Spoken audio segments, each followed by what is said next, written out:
শিবিরের যে ক্রিয়েটিভিটি, এরপরে হচ্ছে এই যে শেখ হাসিনার যে চিহ্ন, যেগুলো ক্ষতচিহ্নগুলো আমরা আবার নতুন করে দেখতেছি।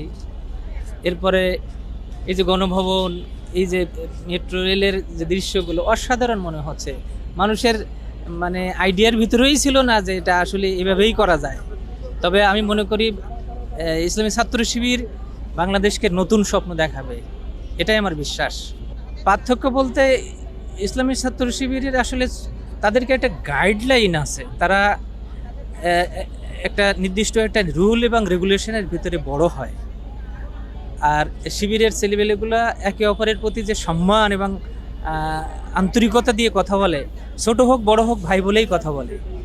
এই যে মর্যাদা, এই যে সম্মানটুকু, রেসপেক্ট একে অপরের প্রতি, এটাই শিবিরকে অনন্য জায়গায় নিয়ে যায় এবং তাদের ইউনিটিটা বেশি শক্তিশালী করে এই একে অপরের প্রতি রেসপেক্ট করার কারণে।